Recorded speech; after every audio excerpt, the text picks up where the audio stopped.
আপনারা যেটা দেখতে যাচ্ছেন এটা কোনো নর্মাল জায়গা না। এটা হলো 150 থেকে 200 মিলিয়ন বছর পুরনো একটা কেভ। কলকাতা থেকে লং বাইক রাইড করে আমি পৌঁছে গেছি বোরা কেভে। এবার চলুন আমরা ঢুকে পড়ি এই মিস্টিরিয়াস কেভের ভিতরে। এই জায়গাটা ইস্টার্ন ঘাটসের মধ্যে অবস্থিত। পুরো সারাউন্ডিংটা একদম গ্রিন হিল আর নেচার দিয়ে ঘেরা। অন্ধ্রপ্রদেশের বিশাখাপত্তনম জেলায় অবস্থিত এই কেভ। এটা কিন্তু ভারতবর্ষের খুব প্রাচীনতম কেভ। এই কেভটি কিন্তু পুরোপুরি চুনা পাথর দিয়ে তৈরি। এবার আমরা কেভের ভিতরে ঢুকছি। এই বোরা কেভ ইন্ডিয়ার লার্জেস্ট লাইমস্টোন কেভগুলোর মধ্যে একটা। ওরকমভাবে সিঁড়ির মতো করে দিয়েছে, সিঁড়ি থেকে নিচে যেতে হবে।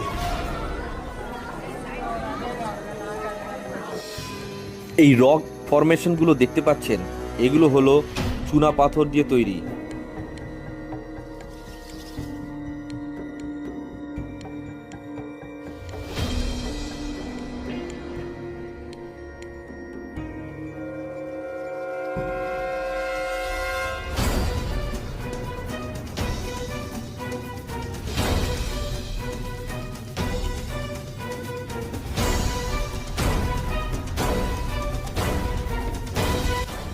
হাজার হাজার বছর ধরে জল ও মিনারেলের রিয়াকশন দিয়ে তৈরি হয়েছে।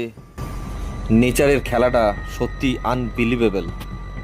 পুরো জায়গাটা একদম অন্ধকার, লাইটগুলো এমনভাবে করা যে পুরো সিনেম্যাটিক ফিল আসছে।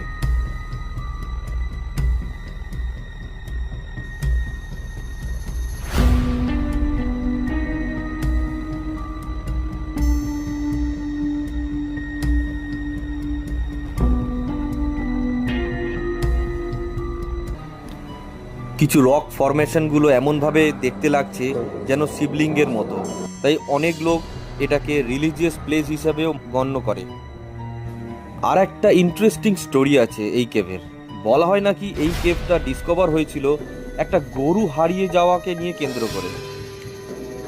সমুদ্রপৃষ্ঠ থেকে প্রায় 800 মিটার উচ্চতায় অবস্থিত এই কেভ। এই কেভটি আবিষ্কার করেছিল 1807 সালে উইলিয়াম কিং।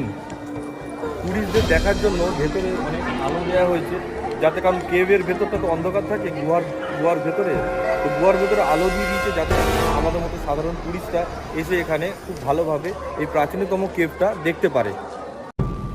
যত ভিতরেই যাচ্ছি তত যেন মনে হচ্ছে আমি অন্য কোনো দুনিয়াতে চলে এসেছি।